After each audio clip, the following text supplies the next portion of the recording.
నిన్న రాష్ట్ర ప్రభుత్వం కాళేశ్వరం కమిషన్ పేరు మీద కొన్ని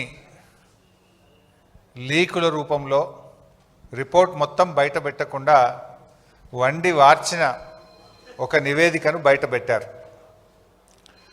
అయితే ఈరోజు దాని మీద నిజాలు వాస్తవాలు రాష్ట్ర ప్రజల ముందు ఉంచాలనే ఉద్దేశంతో ఈ పీపీటీని ఈ ప్రెస్ కాన్ఫరెన్స్ను నిర్వహించడం జరుగుతూ ఉంది. గత 20 నెలలుగా రాష్ట్రంలో చూస్తే రేవంత్ రెడ్డి గారు పాలన గాలికి వదిలేసి రాజకీయ కక్ష సాధింపు చర్యలకు పాల్పడుతూ ఉన్నారు. రాష్ట్రంలో పాలన లేదు, ఎక్కడా రైతులకు యూరియా దొరుకుతలేదు, హాస్టల్ పిల్లలు ఆసుపత్రుల పాలవుతూ ఉన్నారు,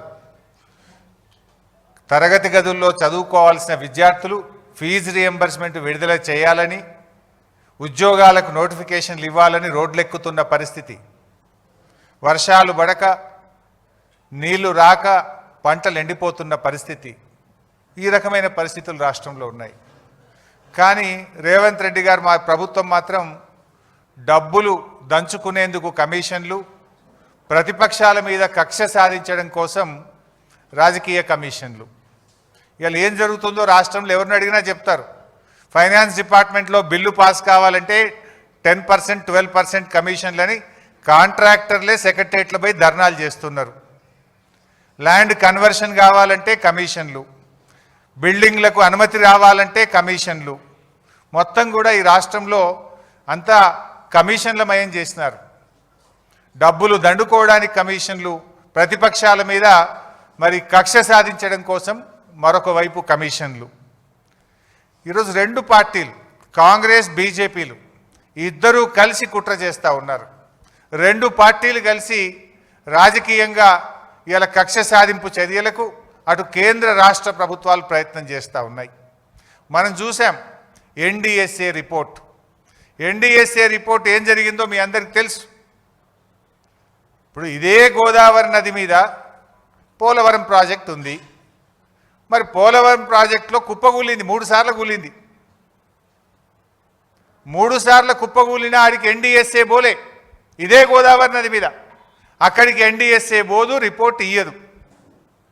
కానీ మేడిగడ్డ బ్యారేజ్ మీద మాత్రం పిలవకుండానే, రాష్ట్ర ప్రభుత్వం కోరకుండానే హడావిడిగా వచ్చి అసెంబ్లీ ఎన్నికల ముందు ఒక రిపోర్టు, పార్లమెంట్ ఎన్నికల ముందు ఒక రిపోర్టు, బీఆర్ఎస్ పార్టీ రజతోత్సవం జరుపుకుంటే దాని ముందు ఇంకొక రిపోర్ట్ ఇస్తారు.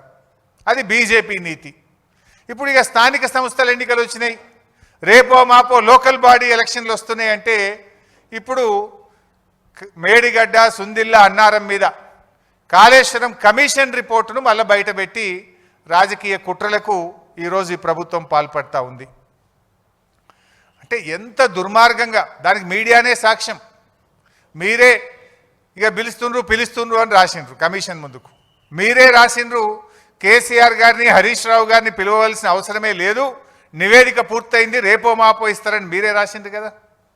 ఆ తర్వాత మళ్ళీ ఏం జరిగిందో ఏందో తెలియదు కానీ రేవంత్ రెడ్డి పోయి మరి ఏమైనా దండం పెట్టిండో ఏం చేసిండో కానీ రాత్రికి రాత్రే కమిషన్ గడువు పెంచిండ్రు. మళ్ళా రాత్రికి రాత్రే లీకులు. ఏమని? హరీష్ రావు గారిని, కేసీఆర్ గారిని కమిషన్ పిలిచింది, మాకు నోటీస్ రాలే. గమ్మత్ ఏంటంటే మాకు నోటీస్ రాలే, మీడియాలో మాత్రం లీక్ వచ్చింది. ముందు రోజేమో పిలుస్తలేరు, రిపోర్ట్ ఇచ్చిండ్రు అన్నారు. తెల్లారేమో లే రిపోర్టు ఎక్స్టెన్షన్ ఆఫ్ టైం అయింది కమిషన్కు, నోటీస్ ఇచ్చిండ్రు అన్నారు. మాకు నోటీస్ రాలే కానీ మీడియాలో మాత్రం నోటీస్ వచ్చింది. అంటే ఇదంతా ఒక కుట్రతో జరుగుతున్నది అనేది చాలా స్పష్టంగా మనకు అర్థమవుతా ఉంది. అయితే నిన్న ప్రభుత్వం ఏమో ఒక 60 పేజీలతో రిపోర్ట్ రిలీజ్ చేసిండ్రు. ఆ రిపోర్ట్ చూస్తుంటే అవాస్తవాలు, అబద్ధాలు, రాజకీయ దురుద్దేశాలతో కూడినటువంటి ఒక 60 పేజీల రిపోర్ట్ను బయటపెట్టినారు. ఇప్పుడు ఇంతకది పూర్తి రిపోర్టా, కమిషన్లో ఉన్న విషయాలే చెప్పారా, ప్రభుత్వం ఏమన్నా వండి వార్చిందా? ఇప్పుడు పూర్తి రిపోర్ట్ బయటకు వస్తే డెఫినెట్గా బీఆర్ఎస్ పార్టీ ఇంకా గట్టిగా స్పందిస్తాం. అసెంబ్లీలో పెడతామంటున్నారు.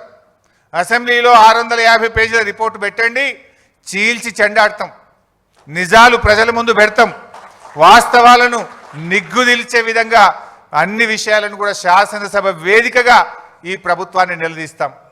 ఎందుకంటే ఇప్పుడు ఆ విషయాలు నిజంగా కమిషన్ రిపోర్ట్లో ఉన్న విషయమా, కమిషన్లో లేని ప్రభుత్వం ఏమన్నా కల్పించి కొన్ని చెప్పిందా అనేటువంటిది తేలాల్సినటువంటి అవసరం ఉంది. ఎట్లా ఉందంటే నచ్చిన పేరాలు లీకులు, నచ్చని నాయకులు బాధ్యులు అన్నట్టు ఉంది. ఇప్పుడు 650 పేజీల్లో నచ్చిన పేరాలనే లీకులు చేసిండ్రు, నచ్చని నాయకులను బాధ్యులు చేసినట్టుగా నిన్న ప్రభుత్వం రిలీజ్ చేసిన రిపోర్టు కనబడతా ఉంది. ఎందుకంటే ఆ రిపోర్ట్ ఒకవేళ అదే నిజమైతే అది ఎట్లుందంటే కేంద్ర ప్రభుత్వాన్ని తప్పుపట్టినట్టుంది. కాళేశ్వరంకి అనుమతులు ఎవరు ఇచ్చిండ్రు? TAC technical advisory committee report is given by government of India, కేంద్ర ప్రభుత్వమే ఇచ్చింది. ఒకవేళ ఆ రిపోర్ట్ నిజమే అయితే కేంద్ర ప్రభుత్వాన్ని తప్పుపట్టినట్టు, అన్ని అనుమతులు ఇచ్చిన సెంట్రల్ వాటర్ కమిషన్ను తప్పుపట్టినట్టు, ఇంజనీర్లను తప్పుపట్టినట్టు, రిటైర్డ్ ఇంజనీర్లను తప్పుపట్టినట్టు, బ్యూరోక్రాట్లను తప్పుపట్టినట్టు. అంటే ఈ రకంగా అసలు రిపోర్టు ఒకవేళ ఇచ్చిండ్రా లేదా తెలియదు, ఇచ్చుంటే మాత్రం అది ఒకవైపే చూసి ఒకవైపే విని ఒకవైపే నిలబడి ఇచ్చిన రిపోర్ట్ లాగా ఉంది. అది వాస్తవం ఏందనేది 650 పేజీల రిపోర్ట్ బయటకు వస్తే కానీ తెలియదు. కానీ ఇప్పుడు ప్రభుత్వం బయట పెట్టిన దాన్ని బట్టి చూస్తే, ఆ రిపోర్టు చూస్తే అది నిజమైతే కమిషన్ ఒకవైపే చూసి ఒకవైపే విని ఒకవైపే నిలబడి ఇచ్చిన రిపోర్ట్ లాగా కనబడతా ఉంది. ఎందుకంటే ఆ రిపోర్ట్ పూర్తిగా ట్రాష్, బేస్లెస్ ఎలిగేషన్స్. ఒక ముఖ్యమంత్రి గారు ఒక ప్రాజెక్టును రివ్యూ చేయడం ఆయన బాధ్యత, అది రాజకీయ జోక్యం ఎట్లయితుంది? రివ్యూ చేయడము, త్వరితగతిన ప్రాజెక్టును పూర్తి చేయడము, ప్రజలకు త్వరితగతిన నీళ్ళు ఇవ్వడం అనేది ఒక బాధ్యతాయుతమైన ప్రభుత్వం చేసే పని. అది రాజకీయ జోక్యం అనరు. It is the responsibility of the chief minister and the government. So ఈరోజు విషయం చూస్తూ ఉంటే, ఈ రిపోర్ట్ను చూస్తూ ఉంటే మరి అదైతే పూర్తిగా ట్రాష్ లాగా ఉంది, బేస్లెస్ లాగా ఉంది. చరిత్రలో ఇట్లాంటి కమిషన్లు, రాజకీయ వేధింపుల కోసం చాలా కమిషన్లు రిపోర్ట్లు ఇచ్చినాయి, అవేవి న్యాయస్థానాల్లో నిలబడలేదు. ఇందిరాగాంధీ గారి మీద కూడా అప్పటి జనతా ప్రభుత్వం షా కమిషన్ వేసింది, చంద్రబాబు నాయుడు గారి మీద కూడా కమిషన్లు వేశారు. అనేక కమిషన్లు దేశంలో వచ్చినాయి, ఏ కమిషన్లు కూడా న్యాయస్థానాల ముందు నిలబడలేదు. ఎందుకంటే రాజకీయ దురుద్దేశపూరితంగా ఇచ్చినటువంటి రిపోర్ట్లు న్యాయస్థానంలో నిలబడవు, ప్రజాక్షేత్రంలో నిలబడవు. ఎప్పటికైనా ధర్మమే గెలుస్తుంది, సత్యమే నిలబడుతుంది. అంతే తప్ప ఈ రాజకీయ దురుద్దేశంతో ఇచ్చేటువంటి రిపోర్ట్లు ఎప్పుడు కూడా నిలబడవు. ముఖ్యంగా రేవంత్ రెడ్డి గారి ప్రభుత్వం మనకు తెలుసు, మీకు తెలియదేముంది? కమిషన్ల పేరిట, కేసుల పేరిట రేవంత్ రెడ్డి గారు రెగ్యులర్గా వరుస ధారావాహికలు ఒకటి తర్వాత ఒకటి, ఎలక్ట్రిసిటీ కమిషన్ అంటాడు, కాళేశ్వరం కమిషన్ అంటాడు, లేకపోతే గొర్రెల స్కామ్ అంటాడు, లేకపోతే ఈ కార్ రేసింగ్ అంటాడు, ఏదో ఒకటి పెట్టి తన వైఫల్యాలను కప్పిపుచ్చుకునే ప్రయత్నం.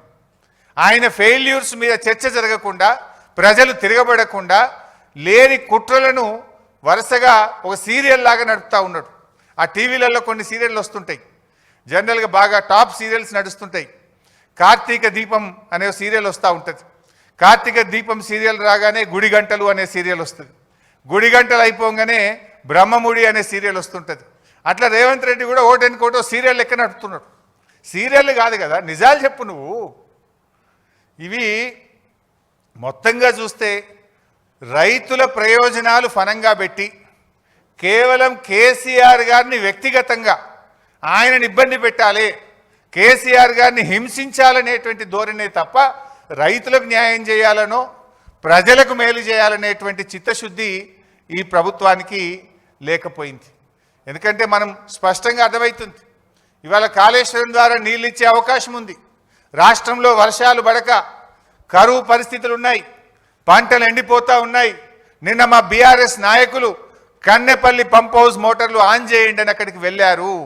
మోటార్లు ఆన్ చేసే అవకాశం ఉంది, నీళ్ళు ఇచ్చే అవకాశం ఉన్నా కూడా ఈరోజు కావాలనే రేవంత్ రెడ్డి గారు ఈరోజు నీళ్ళు ఇవ్వకుండా రైతుల్ని ఇబ్బంది పెడుతున్నటువంటి పరిస్థితి ఉంది. మీరు చూస్తే తమ్మిడిహట్టి అని నిన్న చెప్పే ప్రయత్నం చేసిండ్రు. మరి 7 ఏళ్ళు మీరే అధికారంలో ఉన్నారు కదా. 2007 నుంచి 2014 దాకా కాంగ్రెస్ ప్రభుత్వమే అధికారంలో ఉంది కదా. తమ్మిడిహట్టి దగ్గర దమ్మిడి పని కూడా ఎందుకు చేయలేదు? మరి ఇప్పుడు వచ్చి కూడా 2 ఏళ్ళు అవుతుంది. తమ్మిడిహట్టి దగ్గర తట్టెడు మట్టి ఎందుకు ఎత్తలేదు? అసలు తమ్మిడిహట్టి దగ్గర మీరు ఏ బేసిస్లో నిర్ణయించారు? తమ్మిడిహట్టి దగ్గర నీటి లభ్యత లేదు. తమ్మిడిహట్టి దగ్గర వైల్డ్ లైఫ్ చాప్రాల్ అనే వైల్డ్ లైఫ్ ఉంది, శాంచురీ ఉంది. తమ్మిడిహట్టి దగ్గర మహారాష్ట్ర ఒప్పుకోవడం లేదు. మరి ఏ బేసిస్లా? It is a criminal negligence. మీరు ఇవాళ మమ్మల్ని మేడిగడ్డ దగ్గర ఎట్లా పెట్టారు అన్నారు. మేము పెట్టడానికి ఒక బేసిస్ ఉంది, మేము పెట్టడానికి ఒక నివేదిక ఉన్నది. అసలు మీరు తమ్మిడిహట్టి దగ్గర ఎట్లా పెట్టిండ్రు అని నేను అడుగుతా ఉన్నా. ఎన్ని పచ్చి అబద్ధాలు మాట్లాడతారంటే ఈ కాంగ్రెస్ నాయకులు. నాటి నుంచి నేటి వరకు అదే గోబల్స్ ప్రచారం. ఆనాడు మేము మహారాష్ట్రతో కేసీఆర్ గారు ఒక చారిత్రాత్మక ఒప్పందం చేశారు. అటు మేడిగడ్డకు, ఇటు వార్ధా మీద, అటు చెనాకా కొరాటాకు ఒకేసారి 3 అగ్రిమెంట్లు చేసినారు. అంటే ఇచ్చిపుచ్చుకునే ధోరణితో మహారాష్ట్రను ఒప్పించి మెప్పించి 3 అగ్రిమెంట్లు చేశారు. ఆనాడు ఉత్తమ్ కుమార్ రెడ్డి మాట్లాడతాడు. ఏమని మాట్లాడిందంటే, లేలే మేము ఆల్రెడీ 152 మీటర్లకు అగ్రిమెంట్ చేసినాం, నువ్వు ఎట్ట తగ్గించినవు అన్నాడు. ఆనాడు ఎయిర్పోర్ట్లో కేసీఆర్ గారు మాట్లాడారు, ఉత్తమ్ కుమార్ రెడ్డి నువ్వు 152 మీటర్లకు అగ్రిమెంట్ చేసుంటే ఇంకా గంట సేపు నేను ఇన్నే ఉంటా, నువ్వు రా, ఆ అగ్రిమెంట్ నాకు చూపి నేను ఇక్కడ నుంచి రాజ్ భవన్కు పోయి రాజీనామా చేస్తాను. ఆ రోజు కేసీఆర్ గారు సవాల్ చేశారు. ఇది నేను నోటి మాట చెప్తలే, నా వీడియో కూడా మీరు చూడండి కావాలంటే. ఆనాడు కేసీఆర్ గారు బేగంపేట ఎయిర్పోర్ట్లో ఆనాటి ఉత్తమ్ కుమార్ రెడ్డి ఫేక్ మాటలకు, గోబల్స్ మాటలకు ఏ రకంగా సవాల్ విసిరినారో ఒక్కసారి చూద్దాం. ఈ రాష్ట్ర ప్రదేశ్ కాంగ్రెస్ కమిటీ అధ్యక్షుడు ఉత్తమ్ కుమార్ రెడ్డి, ఆయనతో పాటు శాసనసభలో ప్రతిపక్ష నాయకుడు జానారెడ్డి ఇద్దరు కలిసి ఏం మాట్లాడతారు? 152 మీటర్లకు తమ్మిడిహట్టి ఒప్పందం కుదిరింది అని మాట్లాడాడు. ఉత్తమ్ కుమార్ రెడ్డి, నీవు నిజంగా నిజాయితీ ఉన్నవాడు అయితే నేను ఎట్లయినా బేగంపేట ఎయిర్పోర్ట్లో ఇంకో అర్ధగంట 40 నిమిషాలు ఉంటా.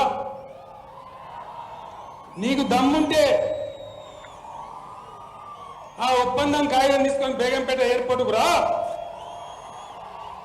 ఒకవేళ అది నిజమే అయితే ఇక్కడి నుంచి నేను ఇంటికి పోను, రాజ్భవన్కు అయినా రాజీనామా సమర్పిస్తాను మనవి చేస్తా ఉన్నాను.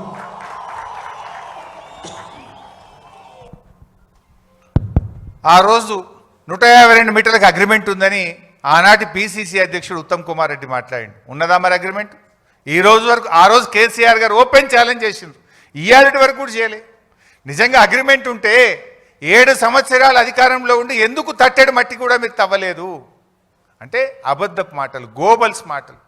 ఆనాడు కేసీఆర్ గారు మంచి పని చేస్తుంటే దాని మీద ఏదో అమృత భాండాగారంలో విషపు చుక్క వేసినట్టు, ఒక మంచి పని జరుగుతుంటే దాన్ని ఒక అబద్ధాలు చెప్పి అనుమానాలు కల్పించేటువంటి ప్రయత్నాన్ని సృష్టించారు.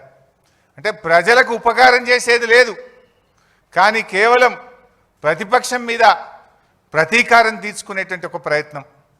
మా ప్రభుత్వం ఏర్పడిన సంవత్సరంలో ఆనాడు గొప్ప విజయాలు సాధించినాం. కేసీఆర్ గారు మొదటి సంవత్సరంలోనే ఎన్నో ఏళ్లుగా రైతులు, పారిశ్రామికవేత్తలు, ప్రజలు ఇబ్బంది పడుతుంటే ఒక్క సంవత్సరంలోనే విద్యుత్ సమస్య పరిష్కారం చేసి 24 గంటల కరెంట్ ఇచ్చి చూపించిండు కేసీఆర్ గారు. మిషన్ కాకతీయతో మొదటి సంవత్సరంలోనే చెరువుల పునరుద్ధరణ కార్యక్రమాన్ని ప్రారంభించింది కేసీఆర్ గారి ప్రభుత్వం. అదేవిధంగా మీడియం ఇరిగేషన్ ప్రాజెక్టులు, అనేక ప్రాజెక్టులు పూర్తి చేసినాం. పెండింగ్ ప్రాజెక్టులను రన్నింగ్ ప్రాజెక్టులుగా మార్చి లక్షలాది ఎకరాలకు నీళ్లు ఇచ్చినాం. మరి నువ్వేం చేసినవే? 2 ఏళ్ళైంది నీ గవర్నమెంట్ వచ్చి. ఒక్క చెరువు దవ్వినవా? ఒక్క చెక్ డ్యామ్ కట్టినవా? ఒక్క కాలువ దవ్వినవా? ఒక్క ఎకరానికన్నా నీళ్ళు ఇచ్చినవా అని నేను అడుగుతా ఉన్నా. మీరు ఎంతసేపు కేసులు పెట్టుడు, కమిషన్లు వేసుడు తప్ప నువ్వు యాన్నన్ను ఒక రైతుకు ఒక్క ఎకరానికి నీ 2 ఏళ్ల పాలనలో నీళ్ళు ఇచ్చినవా అని నేను అడుగుతా ఉన్నా. చేసినావు 2 ఏళ్లలో ఏమైనా చేసినావు అంటే ఢిల్లీకి కమిషన్ల మూటలు తీసుకుపోయినావు, ప్రతిపక్షాల మీద కమిషన్లు వేసినావు, ఎలక్ట్రిసిటీ కమిషను, కాళేశ్వరం కమిషన్. ఇంతకు మించి నువ్వు చేసింది అయితే ఏం లేదు. ఇవాళ ఎంతసేపు శ్వేతపత్రాల నుంచి కమిషన్ రిపోర్ట్ల దాకా బద్నాం చేసే కుట్ర తప్ప అసలు జరిగింది అయితే ఏం లేదు. నాకు తెలిసి వచ్చే 2 ఏళ్లలో కూడా నేనేం చేయడు, గిదే ముచ్చట. ఈ వీటి మీదనే సినిమా సీరియల్ నడిపినట్టు నడుపుతాడు తప్ప వీళ్ళు చేసింది లేదు, రేపు చేయగలిగేది కూడా లేదు. ఇవైతే మనకు స్పష్టంగా అర్థమవుతుంది. కాళేశ్వరంను పడావు పెట్టాలి, బంకచెర్లకు నీళ్లు జారగొట్టాలి, గింత కనబడుతుంది. ఎందుకంటే అది ఇమీడియట్గా రిపేర్ ఉన్నది. 2 పిల్లలు గుంగిపోయినాయి. ఎన్డీఎస్ఏ కూడా చెప్పింది 7th బ్లాక్ను మల్లగట్టు వాడు అని చెప్పింది. అంటే దాన్ని కట్టేది లేదు, నీళ్లు వాడేది లేదు, నువ్వు కట్టద్దు, బంకచెర్లకు నీళ్లు జారాలి, మీ గురువుకు శిష్యరికం, గురు దక్షిణ చెల్లించాలి. ఈయన ఇంతకు మించి అయితే కనబడతలేదు. సరే, చరిత్రలో చాలా చూసినాం. ఆ రోజుల్లో బ్రిటిష్ కాలంలో సర్ ఆర్థర్ కాటన్ గారు ఆ రోజు బ్యారేజీలు నిర్మించారు, ధవళేశ్వరం బ్యారేజ్ నిర్మించారు. రైతులకు మేలు జరగాలని ఆయన బ్రిటిష్ ప్రభుత్వంలో కూడా కష్టపడి బ్యారేజ్ నిర్మించి గోదావరి జిల్లాలకు సాగునీరు అందించాడు. ఆ జిల్లాలను సస్యశ్యామలం చేశారు. ఆ రోజుల్లోనే బ్రిటిష్ ప్రభుత్వం కాటన్ మీద కూడా కమిషన్ వేసింది. కాటన్ మీద హెమింగ్టన్ అనేటువంటి కమిషన్ ఒకటి వేశారు. ఆ కమిషన్ 900 ప్రశ్నలు అడిగింది. ఏది బ్యారేజీ కట్టి నీళ్ళు ఇచ్చినటువంటి కాటన్ గారిని 900 ప్రశ్నలు అడిగి చాలా కాలం వేధించింది. కానీ ఏం జరిగింది లాస్ట్కు? ఇప్పటికీ కూడా సర్ ఆర్థర్ కాటన్ గారు ఆ గోదావరి జిల్లాల ప్రజల గుండెల్లో నిలబడి ఉన్నాడు. ఈరోజు కూడా ఆయనని ఇప్పటికి కూడా దేవుళ్లాగా కొలుస్తూ ఉంటారు. నేను ఈరోజు చెప్తా ఉన్నా, డెఫినెట్గా కేసీఆర్ గారు కూడా రేపు చరిత్ర పుటల్లో తెలంగాణ ప్రజల గుండెల్లో శాశ్వతంగా నిలిచిపోతాడు. ముమ్మాటికి కాళేశ్వరం తెలంగాణకు వరప్రదాయినే, తెలంగాణ భవిష్యత్తుకు ఒక గుండెకాయ లాంటిది కాళేశ్వరం ప్రాజెక్ట్. కోర్స్ ఈ విషయం రేవంత్ రెడ్డి కూడా తెలుసు. నేను జోక్ చేస్తా, నేను సీరియస్గా అంటున్నా. ఎందుకు ఈ మాట అంటున్నా చెప్పాలనా? కాళేశ్వరం కూలిందనేది ఆయన్నే. మొన్న యాదాద్రి జిల్లాలో పోయి గంధమల్ల కొబ్బరికాయ కొట్టిండా లేదా? గంధమల్ల ఏంటిది? Continuation of Kaleshwaram. మరి కూలిందనేది నువ్వే, గంధమల్ల ప్రాజెక్ట్ కొబ్బరికాయ కొట్టేది నువ్వే, కూలిందనేది నువ్వే. మూసీకి నేను కాళేశ్వరం నీళ్లు మల్లన్న సాగర్ నుంచి తెస్తా అని 6,000 కోట్ల రూపాయలకు టెండర్లు ఫైనల్ చేసినావా లేదా? మరి కాళేశ్వరం కూలిందంటావు, కాళేశ్వరం నీళ్లు 6,000 కోట్ల రూపాయలతో తెచ్చి మూసీలో పోస్తా అని టెండర్లు ఎట్లా ఫైనల్ చేస్తావు బిడ్డ? అంటే నువ్వు అబద్ధాలు చెప్తున్నావు, గోబలు చెప్తున్నావు. సో ఎప్పటికైనా కేసీఆర్ చేసిన నిర్ణయం తన కోసం కాదు, 100 ఏళ్ల రాష్ట్ర భవిష్యత్తు కోసం ఆలోచించి కేసీఆర్ గారు మల్లన్న సాగర్ లాంటి ప్రాజెక్టులను, కాళేశ్వరం ప్రాజెక్టును వారు నిర్మించడం జరిగింది. ఇక ఉత్తమ్ కుమార్ రెడ్డి నిన్న ఇంకో మాట మాట్లాడి, ఆయన మాట్లాడుకుంటూ లేదు మేము ప్రాణహిత చేవెళ్ళ ప్రాజెక్టులో అదేంది 11,000 కోట్ల రూపాయలు ఖర్చు పెట్టినాం, రాష్ట్రం ఏర్పడే వరకే దాదాపు 32% ఖర్చు పెట్టినాం అన్నాడు. ఆయన బిల్డప్ ఎట్లుంటుందంటే ఇక సత్యహరిశ్చంద్రునికి తమ్ముని లెక్క బిల్డప్ ఇస్తాడు. సత్యహరిశ్చంద్రుడే దిగచ్చిండా, అబ్బా ఉత్తమ్ కుమార్ రెడ్డి ఇంత నిజాయితీగా మాట్లాడిండా అని మాట్లాడతాడు. ఆస్కార్ అవార్డు ఇవ్వచ్చు ఆయనకు. వాస్తవానికి చెప్పాలంటే 2014 రాష్ట్రం ఏర్పడే నాటికి ప్రాణహిత చేవెళ్లలో పెట్టిన ఖర్చు కేవలం 3,700 కోట్లు మాత్రమే. మీరు చేసిన పనులు కేవలం 3,700 కోట్లు మాత్రమే, నాట్ ఈవెన్ 10%. కానీ ఆయన ఏం చెప్పిండు నిన్న? 11,000 కోట్ల రూపాయల పనులు చేసినాం, 32% పని చేసినాం. అబద్ధాలకు కూడా హద్దు పద్దు ఉండాలి. నువ్వు అసలు గుండెకాయ లాంటి తమ్మిడి హట్టికి ఢిల్లీలో, మహారాష్ట్రలో, ఆంధ్రప్రదేశ్లో కాంగ్రెస్ ప్రభుత్వం ఉన్నా, ఆనాటి క్యాబినెట్లో నువ్వు మంత్రిగా ఉన్నా కనీసం అనుమతి కూడా తేలేదు. నా సిడబ్ల్యూసి అనుమతి తేలేదు, నా మహారాష్ట్రతో ఒప్పందం చేయలేదు. ఇంకా సిగ్గు లేకుండా 32% పనులు చేసినాం. కమిషన్లు దొబ్బిండ్రు మీరు. ఆ రోజు మొబిలైజేషన్ అడ్వాన్స్ పేరు మీద సర్వే అండ్ మొబిలైజేషన్ అడ్వాన్స్ పేరు మీద 2,300 కోట్ల రూపాయలు జేబులు నింపుకున్నారు, కమిషన్లు దొబ్బిండ్రు, ప్రజలకు అన్యాయం చేసిండ్రు. 4 ఏళ్ల ప్రాజెక్టు పూర్తి చేస్తామన్నారు. 7 ఏళ్ళు అధికారంలో ఉంటే తట్టడి మట్టి కూడా తమ్మిడిహట్టి దగ్గర తవ్వకుండా ఈ రాష్ట్రానికి అన్యాయం చేసింది కాంగ్రెస్ పార్టీ. ఇంకా మీరు ఈరోజు మాట్లాడుతూ ఉన్నారు. ఇకపోతే కాళేశ్వరం మీద నిన్న గవర్నమెంట్ ఒక 60 పేజీల రిపోర్ట్ బయట పెట్టింది. సరే, నేను ఇందాకే చెప్పిన నిజాలేంది అబద్ధాలేంది 650 పేజీల రిపోర్ట్ పెట్టే బయటకు వస్తుంది. బట్ నిన్న గవర్నమెంట్ చెప్పిన దాంట్లో 4 అంశాలు ప్రధానంగా చెప్పారు. ఒకటేమో తమ్మిడిహట్టి నుంచి మేడిగడ్డకు మార్చినటువంటిది అది సిన్సియర్గా హానెస్ట్గా అనిపించలేదు అనేది ఒక కామెంట్ చూశాను నిన్న. రెండవది రిటైర్డ్ ఇంజనీర్లు మేడిగడ్డ దగ్గర నిపుణుల కమిటీ మేడిగడ్డను వద్దన్నదని ఒక 50 సార్లు రాసినారు నిన్న. దాని సంగతి ఏందో ఇప్పుడు బట్టలు పెట్టేట్టు చెప్తా వీళ్ళది. నిపుణుల కమిటీ మేడిగడ్డను వద్దన్నదట. ఇక మూడో విషయం ఏం చెప్పే ప్రయత్నం చేసిందంటే క్యాబినెట్ ఆమోదం లేదు అని చెప్పే ప్రయత్నం చేసిండ్రు. ఈ 3-4 విషయాల మీద నేను ఆరోపణలు చేయను, నిజాలు ఆధారాలతో సహా చూపిస్తాను. సో ఫస్ట్ దానికి పోదామిగా. తమ్మిడిహట్టి వద్ద నీటి లభ్యత లేకపోవడం, అసలు అది తమ్మిడిహట్టి నుంచి మేడిగడ్డకు మార్చడం మాకేదో సిన్సియర్గా అనిపించలేదు అన్నారు. ఒకసారి లెట్ us సీ దట్. ఇది నేను చెప్తున్నది అయితే కాదు, ఇది కేంద్ర ప్రభుత్వం సెంట్రల్ వాటర్ కమిషన్ మనకు రాసిన లేఖ, లెటర్ నంబర్ 1. ఇది 18/2/2015 మన రాష్ట్రానికి వచ్చింది. ఇందులో ఏం రాశారో ఒకసారి చదివి వినిపిస్తాను.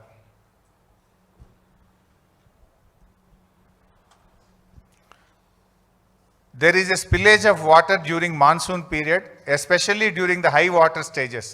It has been estimated that approximately 70.2 TMC of water is spilling, corresponding to 75% dependable year based on proposed pumping provision for the submitted proposal. In case there arises a need to release of ecological flows as one of the condition in general being imposed nowadays by MOEF, wherein 30% monsoon flows, 25% non-monsoon flows and 20% in lean season corresponding to 75% dependable year is being advocated to be released. Under such circumstances, the proposed diversion of 160 TMC of water may not be available for utilizations. The strategy to meet out planned utilizations under such circumstances may be clearly brought out. చాలా స్పష్టంగా మీరు ecological flows release చేయాలనేది కేంద్ర పర్యావరణ శాఖ నిబంధన ఉంది. దాని ప్రకారంగా విడుదల చేస్తే మీకు 160 TMCల నీళ్లు ఉండవు అని 18 ఫిబ్రవరి 2015 ఒక లేఖ వచ్చింది. తర్వాత ఇంకొక లేఖ వచ్చింది 4 మార్చ్ 2015. ఇవి మనవి కావు, కేంద్ర ప్రభుత్వం సెంట్రల్ వాటర్ కమిషన్ రాసిన లేఖ. ఇది letter front page and I will read out the comments. చాలా డీటెయిల్గా చెప్పినారు కానీ నేను సింపుల్గా చెప్పే ప్రయత్నం చేస్తా, time. As evident from detailed water availability studies carried out by the project authorities and this office in last few years, the net water availability at the barrage location is about 165 TMC at 75% dependability, which includes perceived surpluses from the share of upper riparian states of 63 TMC.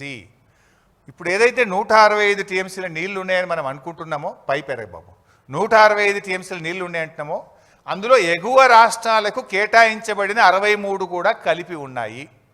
ఎగువ రాష్ట్రాలకు కేటాయించబడిన 63 అందులో ఉన్నాయి. ఒకవేళ 63 వాళ్ళు తీసుకుంటే మీకు మిగిలేది 102 TMCలు మాత్రమే అని చెప్పింది స్పష్టం. అది చెప్పడమే కాక ఇంకో మాట అన్నారు అందులో. It is seen from the master plans of upper riparian states that the planned utilizations are more than 75% availability as indicated below అని చాలా స్పష్టంగా చెప్పిండ్రు. అంటే ఎప్పుడైనా నది నీళ్లను 100 TMCలు ఉంటే 75% డిపెండబిలిటీ, 75% ప్రామాణికంగా తీసుకుంటారు. ఆ 75% తీసుకున్నప్పుడే 63 పై వాళ్ళవి ఉన్నాయి. కానీ పైన రాష్ట్రాలు 75% కంటే ఎక్కువ వాడుతున్నారు. అంటే 63 కంటే ఇంకెక్కువనే మీకు ఉండవు అని చెప్పిండ్రు. చెప్తూ దాని డయాగ్రామ్ మొత్తం నేను అందులో పెట్టలేదు కానీ ఇట్లా క్లియర్గా ఏ బేసిన్లు ఎట్టెట్లా వాడుతున్నారు, G7, G8, G9లో వాళ్ళకి కేటాయించబడింది ఎంత, అంతకంటే ఎక్కువ ఎలా వాడుతున్నారో కూడా స్పష్టంగా చెప్పడం జరిగింది.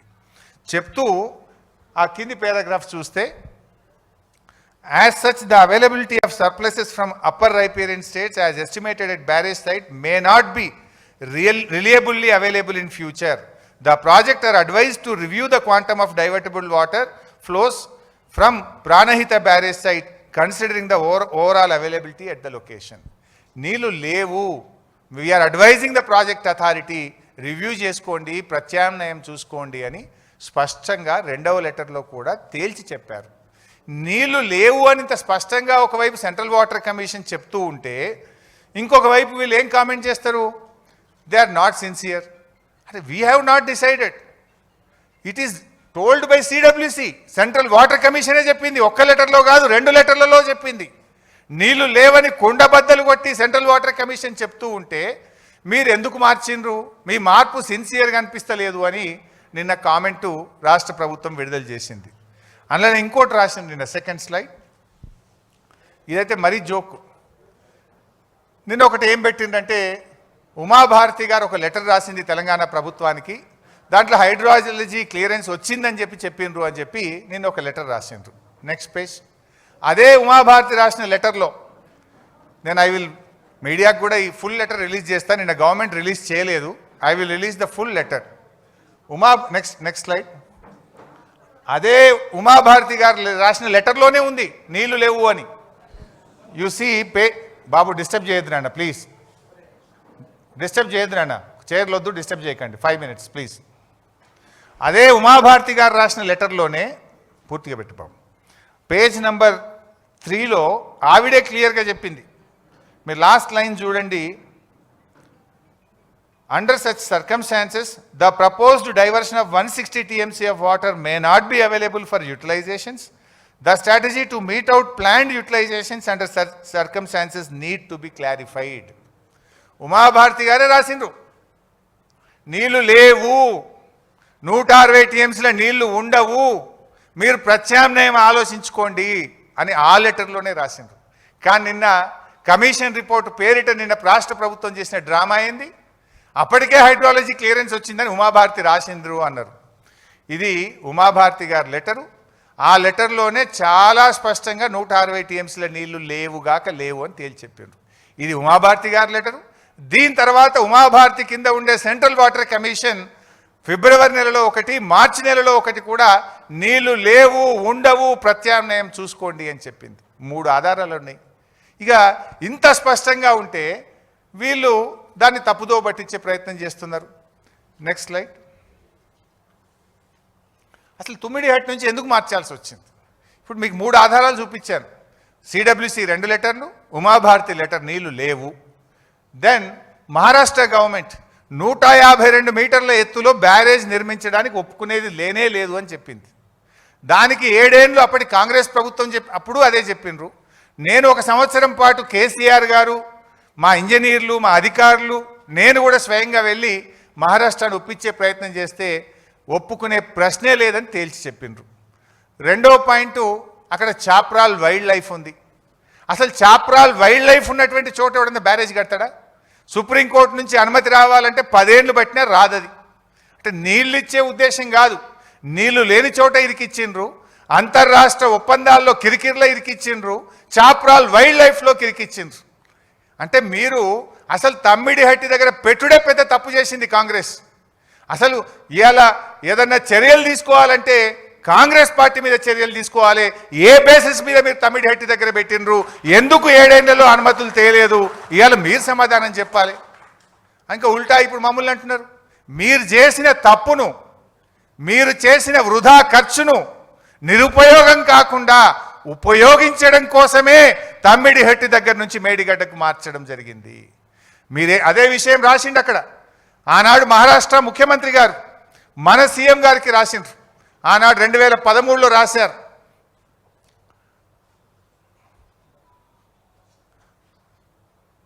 At this full reservoir level 152 meters, about 2099 hectares of land from 22 villages of district Chandrapur and 8 villages of district Gachiroli is likely to be submerged.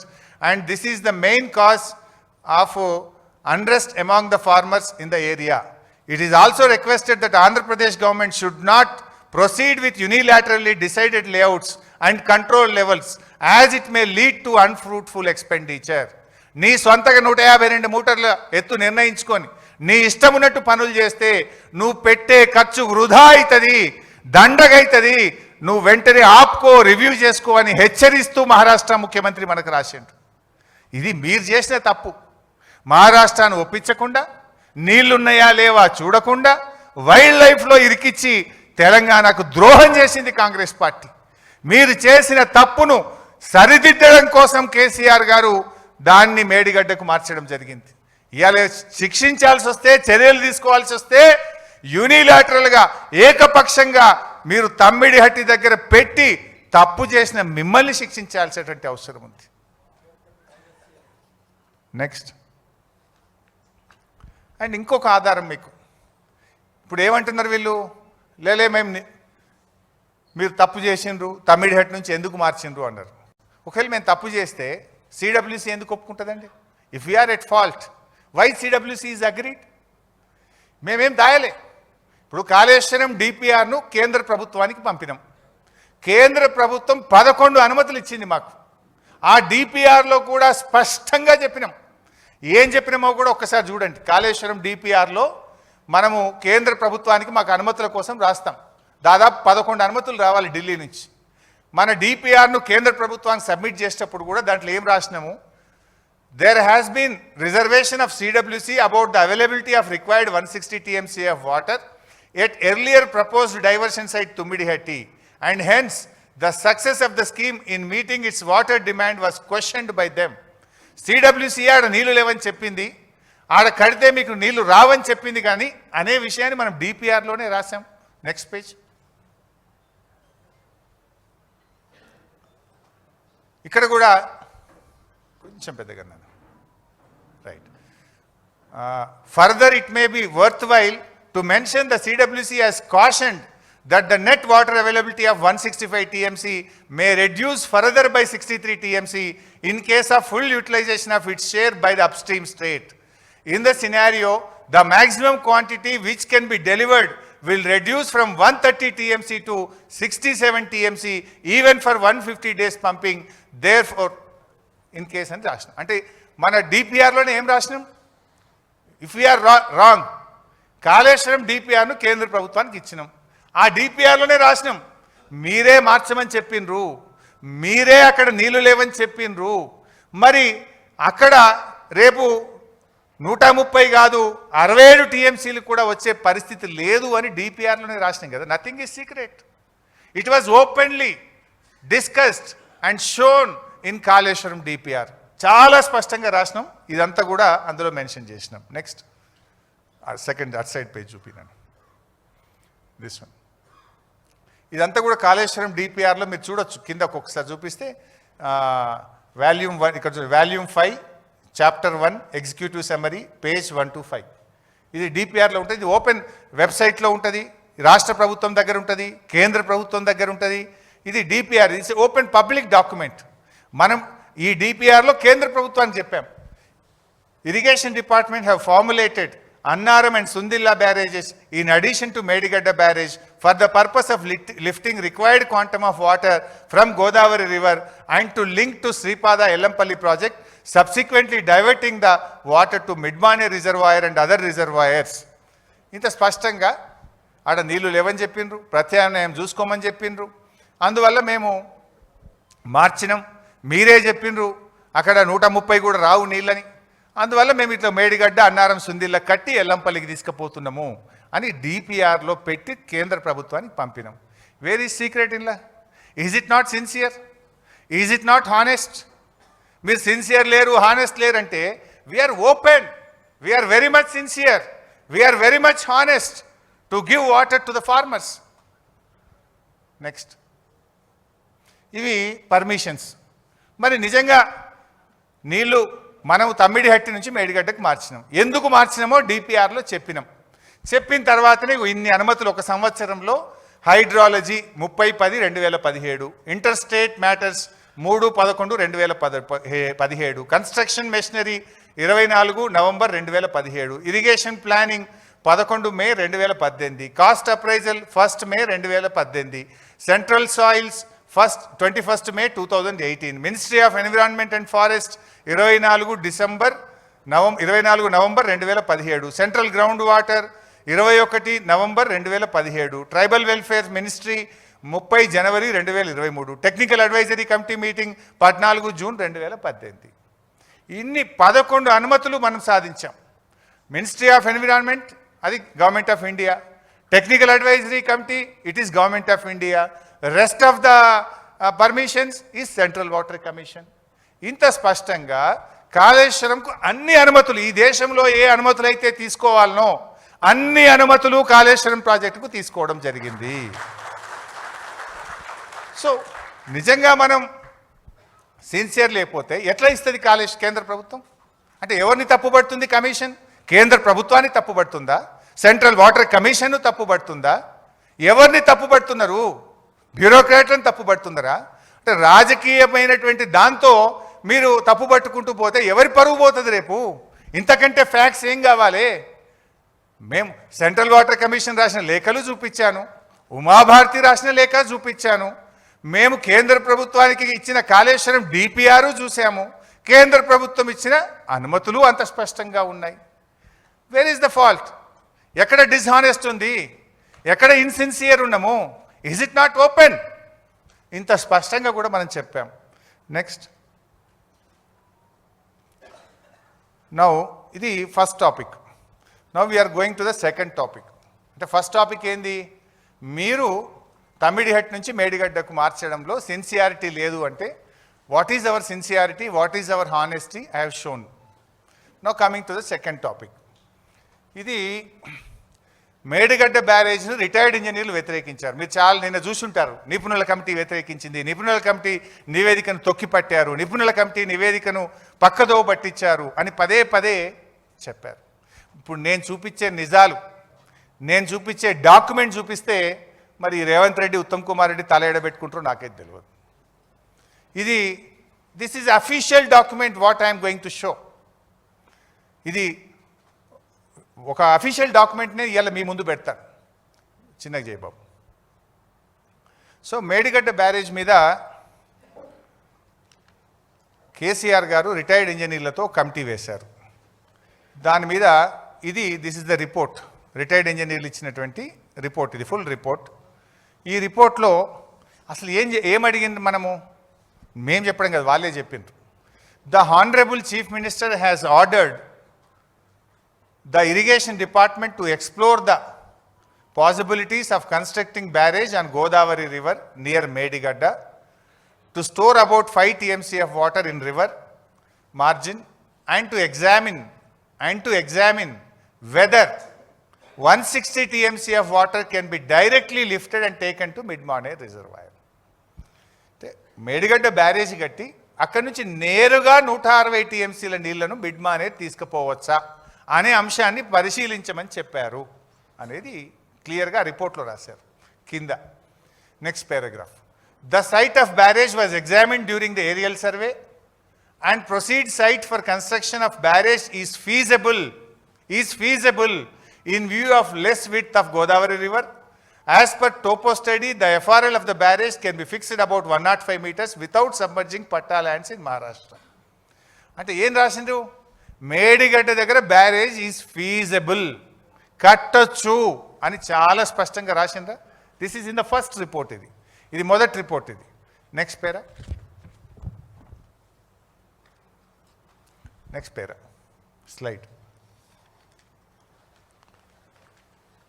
దాంట్లో ఏం రాసిండ్రు అదే రిపోర్ట్లో? The proposed alignment of tunnel and gravity canal are passing through coal belt area, Tadicherla coal black and Singareni open cast mines. Due to the presence of coal belt area in the alignment, execution of either tunnels or gravity canals may not be possible. ఏది possible కాదన్నారు? మేడిగడ్డ కట్టొచ్చు అని చెప్పిండ్రు. Second వస్తే ఏమన్నారు? మేడిగడ్డ నుంచి నేరుగా మిడ్-మానేర్కు తీసుకుపోవడానికి మధ్యలో సింగరేణి ఉంది, కోల్ బెల్ట్ ఉంది, ఆ టనల్లు నిలబడవు, ఇది సాధ్యం కాదు అని చెప్పిండ్రు. సాధ్యం కాదన్నది ఏంటిది? Medigadda to mid Maner direct pumping సాధ్యం కాదు అన్నారు. ముందు పారాగ్రాఫ్లో ఏమన్నారు? మేడిగడ్డ ఈజ్ ఫీజబుల్, కట్టొచ్చు అని చెప్పారు. నెక్స్ట్, అయితే ఈ రిటైర్డ్ ఇంజనీర్లను, ఈ ఎక్స్పర్ట్స్ కమిటీని కమిషన్ కూడా పిలిచింది. మీరు ఒక రిపోర్ట్ ఇచ్చింది కదా, ఆ రిపోర్ట్ మీద మీ అభిప్రాయం ఏందని జస్టిస్ ఘోష్ కమిషన్ ఈ ఎక్స్పర్ట్స్ కమిటీని పిలిచింది. ఎక్స్పర్ట్స్ కమిటీ ముందుకు పోయి వాళ్ళు నిజాలు చెప్పారు. చెప్పడమే కాదు, వ్రాతపూర్వకంగా అఫిడవిట్ కూడా ఇచ్చారు. They have given in an affidavit to the commission. నేను కమిషన్కి ఒక లెటర్ పెట్టినా, ఈ ఎక్స్పర్ట్స్ కమిటీ ఏమి రిపోర్ట్ ఇచ్చింది, I want the copy of the experts committee అని అడిగాను. దాని మీద నాకు reply, secretary from honourable Ghosh commission to mister Harish Rao. ఏం రాసిందనలా? This is with reference to your letter dated nil requesting to furnish a copy of affidavit submitted by the committee of retired engineers constituted under GO number so and so. మీరు ఆ copy అడిగినరు, నేను పంపిస్తున్నా అని రాసింది. As directed by honourable justice commission of enquiry on Kaleshwaram project, I'm here with enclosing copy of the note submitted by the members of the said committee to the honorable justice along with the copy of their report. మీకు ఆ copy ఇస్తున్నా అని సంతకంతో 6 June 2025 నాడు I got the copy. Next, this is the letter. చూసిందా పైన? దాని మీద office of the commission of enquiry on Kaleshwaram project 25/6/2024 stamp కూడా ఉన్నది. ఇది నాకు వాళ్ళు అఫీషియల్గా ఇచ్చిన copy. This is not my story. ఇందులో ఏం చెప్పిండ్రు వాళ్ళు? ఉండి అంత మరీ ఎక్కువ పెద్దగా చేస్తున్నావు లేకపోతే మరీ చిన్నగా చేస్తున్నారు బిడ్డ, మొత్తం పిక్చర్లు వస్తాడు చూసుకో, మొత్తం ఉండని పిక్చర్లా. ఇది తగ్గిపోయి ఇది కట్ అవుతుంది. Right, proceed with 20. ఇది next, this committee is not aware of this reduced yield of 102 TMC at 75% dependability at Tammidihatti site or alternative site proposed by us from Vemunapalli site at the time of submission of report on 7th April 2015. అంటే ఈ first report ఇందాక నేను చూపించాను కదా, ఈ first report 7 April 2015 ఇచ్చారు. ఈ report ఇచ్చినాడు అక్కడ నీళ్లు లేవు అని సెంట్రల్ వాటర్స్ కమిషన్ చెప్పిన విషయం మాకు తెలియదు అని వాళ్ళ రిపోర్ట్లో రాసింది. నెక్స్ట్, అయితే నిన్న వాళ్ళు గవర్నమెంట్ ఒక ప్రజెంటేషన్ ఇచ్చింది, మీరు చూసి ఉంటారు కదా. ఆ ప్రజెంటేషన్లో ఈ పారాగ్రాఫ్ రాసింది, Harish Rao has not denied in his evidence అని ఏదో పెట్టినారు. సరే, నేను అది చాలా స్పష్టంగా డినై చేసిన. ఇది నేను ఆన్సర్ కమిషన్కి నేను ఇచ్చిన క్వశ్చన్ అండ్ ఆన్సర్స్. ఆ రోజు కమిషన్ మీటింగ్ అయిపోగానే ఐ టుక్ ద కాపీ. ఇట్లా ఏమన్నా అబద్ధాలు చెప్తారని ఎందుకు అడిగితే కాపీ కూడా తెచ్చుకున్నా. నేనేం ప్రశ్న అడిగినరు, నేనేం సమాధానం ఇచ్చిందో కూడా కమిషన్ సంతకంతో తెచ్చుకున్న కాపీ ఇది. దీంట్లో ఆ రోజు క్వశ్చన్ అడిగితే కూడా నేను స్పష్టంగా ఇక్కడ ఉంది ఆన్సర్. నన్ను ఏం అడిగినరు, the expert committee under GO 28, do you wish to say anything? Yes. Expert committee was given a responsibility to take the water from Medigadda to mid Maner. The committee said that it is not possible and cannot directly from Medigadda to mid Maner అని చెప్పడం జరిగింది. అని చెప్పి ఒక copy కూడా, I request to refer the para 3 page 6 of the report of the expert committee అని నేను ఆ రిపోర్ట్ కాపీ కూడా సబ్మిట్ చేసిన. రిపోర్ట్ కాపీ కూడా చూడండి, మార్క్డ్ యాజ్ XC391. నేను ఇచ్చిన కాపీ కూడా అందులో ఇంక్లూడ్ చేసి రికార్డులో పెట్టి ఇచ్చినాను ఆ రోజు. So it's very clear. నేనేం చెప్పిన ఆ రోజు, మేడిగడ్డ నుంచి మిడ్ మానేర్ డైరెక్ట్గా సాధ్యం కాదు అని వాళ్ళు చెప్పిండ్రు అని చెప్పిన. ఇది అఫిడవిట్లో నెక్స్ట్ పేజ్, వాళ్ళు ఇచ్చిన అఫిడవిట్లో next page. In our report dated 7/4/2015, ఇందాక చెప్పిన కదా ఫస్ట్ రిపోర్ట్ మేము వేసినప్పుడు, on barrages on Godavari and Pranahita rivers we have recommended that construction of barrage on main Godavari river at near Medigadda and lifting 160 TMC of water directly to mid Maner reservoir is not desirable due to prohibitive cost and time consumption and also has passed through coal belt. ఇది ఇందాకనే నేను చూపించిన first రిపోర్ట్లో కూడా ఉంది. ఇది కమిషన్కి ఇచ్చిన రిపోర్ట్లో వాళ్ళు రాసింది. కమిషన్కి ఇచ్చిన రిపోర్ట్లో పేజ్ 13లో వాళ్ళు రాసినటువంటిది. ఏం రాసింది దాంట్లో స్పష్టంగా, మేము ఆ రోజు డైరెక్ట్గా పాసిబుల్ కాదన్నాము. కింద చూడండి, after submission of our report government of Telangana has dropped the proposal of taking water direct from Medigadda barrage to Midmane reservoir and is now being taken to Sripada Yellanpalli project following the Godavari river, utilizing all the packages of 6, 7, 8. ఏం చెప్పారు? మేము డైరెక్ట్గా సాధ్యం కాదన్న తర్వాత ఆ ప్రపోజల్ను drop చేసి గోదావరి నదిని ఉపయోగించుకొని మేడిగడ్డ నుంచి నీళ్లు ఎల్లంపల్లికి తేవడం జరిగింది. మరి ఇప్పుడు ఎక్కడ వద్దన్నది కమిషన్? ఎక్కడన్నా మేడిగడ్డ వద్దన్నదా? నెక్స్ట్ పేరా కూడా చూడండి, వాళ్ళు రాసింది. వ్యాప్కోస్ consultancy has done the detailed irrigation by LiDAR aerial survey of Godavari river for fixing location of barrages and Godavari river for taking 195 TMC of water to Sripada Yellanpalli project. Based on the recommendations, 3 barrages, Medigadda, Annaram and Sundilla sites were finalized and the entire system is renamed as Kaleshwaram project. ఇది నేను చెప్తలేను, experts committee Kaleshwaram కమిషన్కు చెప్పిన report. And ఈ report నేను ఎక్కడి నుంచో తేలేదు, commission నుంచి అధికారికంగా తీసుకొని నేను మీ ముందు పెట్టడం జరుగుతుంది. సో ఇవాళ it is very clear, experts కమిటీయే చెప్పింది. మేము రిపోర్ట్ ఇచ్చిన తర్వాత మా రిపోర్ట్ను ఆధారంగానే డైరెక్ట్ లిఫ్టింగ్ బంద్ చేసిండ్రు, గోదావరి నది ద్వారా 3 బ్యారేజీలు కట్టి ఎల్లంపల్లికి నీళ్లు తెచ్చిండ్రు అన్నారు. కానీ నిన్న రిపోర్ట్లో ఒక 20 పేజీల్లో ఏం రాసిండ్రు? ఎక్స్పర్ట్స్ కమిటీ రిపోర్ట్ తొక్కి పట్టిండ్రు, ఎక్స్పర్ట్స్ కమిటీ రిపోర్ట్ను పట్టించుకోలేదు, దాన్ని ఏదో ఇది చేసిండ్రు అని రాసిండ్రా లేదు? నేను ఒక 10 జాగాలు రాసిండ్రు. సో ఎక్స్పర్ట్ కమిటీ వాళ్ళే చెప్పిండ్రు, ఎక్స్పర్ట్సే. ఎవరికి చెప్పిండ్రు? కమిషన్కే చెప్పిండ్రు, నోటి మాటగా చెప్పిండ్రు, అఫిడవిట్ రూపంలో చెప్పిండ్రు. ఆ ఇచ్చిన అఫిడవిట్నే ఇలా మీ ముందు కూడా పెడుతున్నా. అంత స్పష్టం. ఇంకోటి ఏం మాట్లాడతారు? లేలే మేడిగడ్డ ఇదంతా కేసీఆర్ నిర్ణయం చేసిండు, హరీష్ రావు నిర్ణయం చేసిండు అన్నారు. ఇక్కడ ఏం చెప్పిండ్రు? వ్యాప్కోస్ అనే కన్సల్టెన్సీ సంస్థ లైడార్ సర్వే చేసి మేడిగడ్డ, అన్నారం, సుందిళ్లను నిర్మించాలని సూచించింది అని ఆ ఎక్స్పర్ట్సే చెప్పిండ్రు.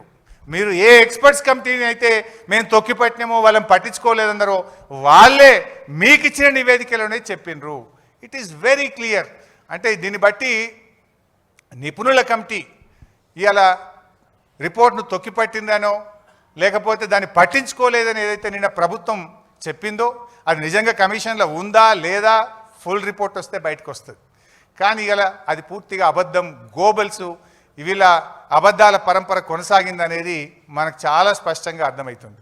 ఒకవేళ అది నిజమైతే నేను మొదట్లో చెప్పిన ఏది, ఒకవేళ నిన్న కాంగ్రెస్ ప్రభుత్వం క్యాబినెట్ ద్వారా బయటపెట్టిన 60 పేజీల రిపోర్ట్లో నిజం ఉంటే ఎక్స్పర్ట్స్ కమిటీ రిపోర్ట్ మేము తొక్కిపెట్టినాము, నిర్ణయం తీసుకోలేదంటే ఎక్స్పర్ట్సే చెప్పిండ్రు ఏమని?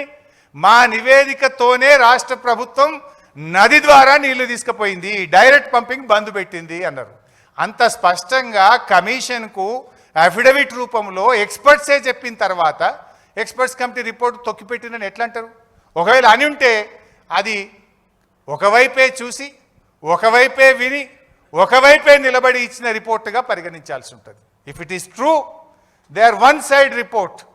వాళ్ళు అంత స్పష్టంగా నీకే అఫిడవిట్ ఇస్తే ఇచ్చిన అఫిడవిట్ కూడా చదవకుండా మీరు ఈ రకమైన రిపోర్ట్ రాస్తే it's a fake report, illogic report, trash. అంతకంటే ఏముంటుంది ఇంకా? They told you yourself. నీకేదో తెలియదు, మీ దృష్టికి రాలేదని కూడా కాదు కదా. They have given the affidavit to the commission and the affidavit is given by the commission to me. నాకు అది ఇచ్చిందే కమిషన్ ఇచ్చింది, ఇంతకంటే ఇంకేం ఆధారం కావాలి? ఇప్పుడు చెప్పండి, నేను అంటున్నా, ఇప్పుడు కమిషన్ అబ్జర్వేషన్ శుద్ధ తప్ప లేదా ఇంటెన్షనల్లీ రాష్ట్ర ప్రభుత్వం ఏమన్నా కమిషన్ను తప్పుదోవ పట్టించిందా? ఇది తేలాలి ఇప్పుడు. Either commission was misguided by the state government or commission itself they are misguided or intentionally they reported. It has to come out. నేను ఏమన్నారంటే sole decision of chief minister అనేది చూపించారు. అంటే ఇది నేనేమి ఎంత ఫేగ్ ఎంత వేగ్గా వీళ్ళు తయారు చేసింది అనడానికి నేను చెప్పే ప్రయత్నం. ఇదంతా కూడా అసెంబ్లీలో కడిగేస్తాం, దుమ్ము దులిపేస్తాం. వాళ్ళు దమ్ముంటే మైక్ కట్ చేయకుండా టైం ఇవ్వాలి. మైక్ కట్ చేయొద్దు. మైక్ కట్ చేసి మీరు పారిపోతారు. ఎప్పుడు కూడా ఈ ప్రభుత్వానికి, రేవంత్ ప్రభుత్వానికి మైక్ కట్ చేయడం, పారిపోవడం అలవాటు. అన్ని నిజాలు బయట పెడతాం. ఇంకా మరిన్ని ఆధారాలు ఉన్నాయి మా దగ్గర, మొత్తం బయట పెడతాం. అయితే నేనేమంటారు, it's a decision of chief minister. నేను ఇందాకనే చెప్పిన, ఒక ప్రాజెక్టును పూర్తి చేయడం కోసం ముఖ్యమంత్రి రివ్యూ చేయడం అనేది ఆయన బాధ్యత. ఆ ముఖ్యమంత్రి రివ్యూ చేయకపోతే తప్పు, కానీ రివ్యూ చేస్తే తప్ప. It is totally illogic. ఇదేదో రాజకీయ ప్రమే, it's not political. Is the political executive. డెఫినెట్గా ఆయన రివ్యూ చేయాలి. నిజంగా రాష్ట్రం మీద ప్రేమ ఉన్న వ్యక్తి, ఉద్యమం చేసి తెలంగాణ సాధించిన వ్యక్తి, ప్రాణాలు త్యజించడానికి సిద్ధపడి తెలంగాణ రాష్ట్రాన్ని సాధించిన వ్యక్తి, తెలంగాణ ప్రజలకు నీళ్లు ఇవ్వాలని తపనపడ్డ వ్యక్తి కనుక రాత్రింబవళ్ళు కష్టపడ్డాడు, తన్లాడిండు, తొందరగా పూర్తి చేయడానికి రివ్యూ చేసిండు. కానీ దాన్ని సోల్ డెసిషన్ అన్నట్టుగా చేశారు. వాస్తవం ఏంది? ఇందాకనే మీరు చూసిండ్రు. ఇందాకనే స్పష్టంగా పేజ్ నెంబర్ 14లో మీకు చూపించాను. ఎక్స్పర్ట్స్ కమిటీయే చెప్పింది. వ్యాప్కోస్ has chosen after conducting the LiDAR survey Medigadda Annaram Sundilla location. Number 1. Number 2, high power committee, అంటే అందులో రిటైర్డ్ మన ఈఎన్సీలు, చీఫ్ ఇంజనీర్లతో కూడిన హై పవర్ కమిటీ రెఫర్ చేసింది. క్యాబినెట్ డెసిషన్ తీసుకుంది. సిడబ్ల్యూసి కూడా దాన్ని ఆమోదించింది.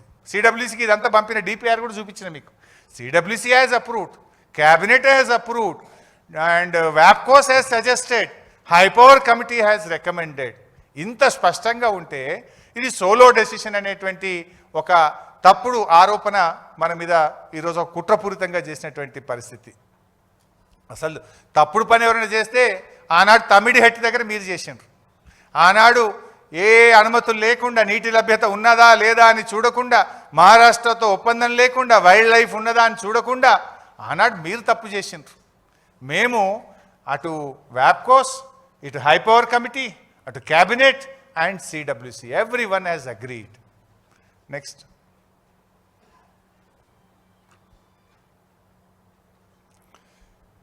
ఇందాక నేను ఏది వ్యాప్కోస్ సంగతి చెప్తూ వచ్చినా కదా, ఏది క్యాబినెట్ అప్రూవల్ గురించి.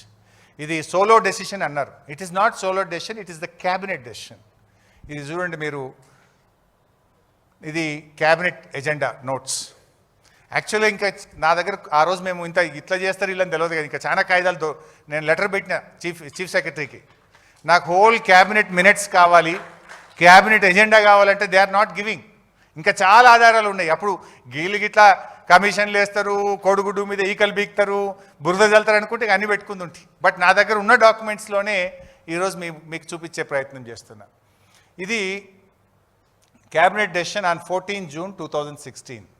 ఇది ఎవరెవరు మినిస్టర్లు ఆ రోజు హాజరైనరు, ఎన్ని గంటలకు? 12 గంటలకు అయింది. 3 June 2016 in the council hall, secretariat, KCR గారి నాయకత్వంలో హాజరైన మంత్రులు. Ratification of the action of the department in having entrusted certain works on nomination basis to WAPCOS. WAPCOS అనేటువంటి సంస్థకు సర్వే చేసి తమ్మిడిహట్టికి ప్రత్యామ్నాయంగా నీళ్లు ఎక్కడున్నాయి, ఎక్కడి నుంచి తీసుకోవచ్చు అని వాళ్ళకే ఇచ్చాం. అది కూడా వాళ్ళకే ఎందుకు ఇచ్చినామంటే, అప్పుడు ప్రాణహిత చేవెళ్ళక కూడా నాటి కాంగ్రెస్ ప్రభుత్వం వ్యాప్కోస్కే ఇచ్చింది. వ్యాప్కోస్ ఈజ్ ఎ కేంద్ర ప్రభుత్వ సంస్థ, it's a government of India organisation. So ఆనాడు కాళేశ్వరం మీద 7 లింకులను కూడా వ్యాప్కోసే చేసింది కనుక, ఇప్పుడు మార్చాల్సింది ఒక లింకే కనుక, వాళ్లకు ప్రాజెక్టు మీద పూర్తి అవగాహన ఉంది కనుక, ఆ కాంగ్రెస్ ఇచ్చినటువంటి కేంద్ర ప్రభుత్వ సంస్థ వ్యాప్కోస్కే క్యాబినెట్ నిర్ణయం ద్వారా రాష్ట్ర ప్రభుత్వం వారికి ఇచ్చింది. మీరు ఏం మాట్లాడతారు? ఇది సోలో డిసిషన్, దీనికి క్యాబినెట్ నిర్ణయం లేదు.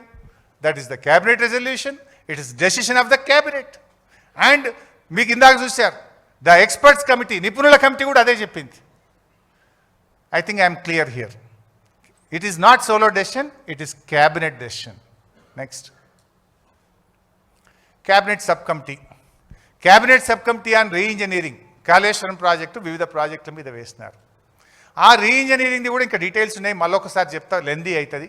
సబ్ కమిటీ ముందు ఆ రోజు ఏం ప్రజెంటేషన్ పెట్టినరు? Sub committee is well aware of Medigadda Annaram Sundilla. Subcommittee is very clear why re-engineering has been done, and subcommittee was asked ఏం చేయాలి అని సూచనలు సలహాలు అడిగారు. సో ఆ క్యాబినెట్ సబ్ కమిటీ ఇచ్చిన రికమెండేషన్స్ను 3 జూన్ 2016 నాడు క్యాబినెట్ ఆమోదించింది. Irrigation CAD department, re-engineering of major irrigation projects, recommendations of the cabinet sub committee approved the recommendation of the sub committee. అంటే క్యాబినెట్ సబ్ కమిటీ రికమెండేషన్ కూడా it's a clear cut cabinet approval is there. Next, ఈ మేడిగడ్డ అన్నారం సుందిల్లా ఈ 3 బ్యారేజీలను 2 సందర్భాల్లో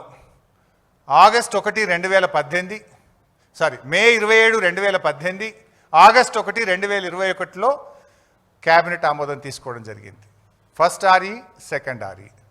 ఇది మీరు చూస్తే May 27, 2018. Iron Cat Department Kaleshwaram project, construction of 3 barrages across Godavari River and 3 lift irrigations at Medigadda, Annaram, Sundilla under link 1 of the project. Project variations necessitated during the execution with reference to the administrative sanction accorded earlier. With reference to the administrative sanction accorded earlier. Revised administrative approval. అంటే మనం ratification చేయడం జరిగింది. ఇచ్చిన జీవోలను cabinet ఏ రోజు? May 27, 2018. It's a cabinet ratification for 3 barrages. Next. This is again on 1st August 2021. Approval for the final estimate for the work Kaleshwaram project, Medigadda barrage, construction of barrage with radial guest hosting arrangements including formation of guide bunds on either side of the barrage. నేను ఒక దగ్గర మాట్లాడుతున్నారు additional వర్క్స్కు cabinet approval లేదు. It was very clearly mention. దానికి కూడా guide bunds etcetera కూడా Medigadda final approval కూడా మరొకసారి కూడా క్యాబినెట్ అప్రూవల్ తీసుకోవడం జరిగింది. నెక్స్ట్,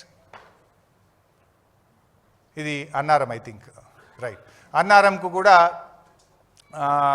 11th August 2022 నాడు Annaram barrage administrative approval to the final estimate for the work of construction of Annaram barrage with radial gates. ఎవరెవరు హాజరైందో కూడా అక్కడ ఉన్నది మీకు. మహమూద్ అలీ, ఇంద్రకరణ్ రెడ్డి, శ్రీనివాస్ యాదవ్ గారు, జగదీష్ రెడ్డి గారు, నిరంజన్ రెడ్డి గారు, ఈశ్వర్ గారు, దయాకర్ రావు గారు, శ్రీనివాస్ గౌడ్ గారు, ప్రశాంత్ రెడ్డి గారు, మల్లారెడ్డి గారు, హరీష్ రావు గారు, సబితా గారు, గంగుల కమలాకర్ గారు, సత్యవతి గారు, పువ్వాడ అజయ్ కుమార్ గారు. సో ఇట్స్ వెరీ క్లియర్ కదా బై సాబ్. అందులో అయితే ఇద్దరు ఆడనే ఉన్నారు. ఇప్పుడు వాళ్ళని అడిగితే చెప్తారు కదా ఇవైనా కాలేదా.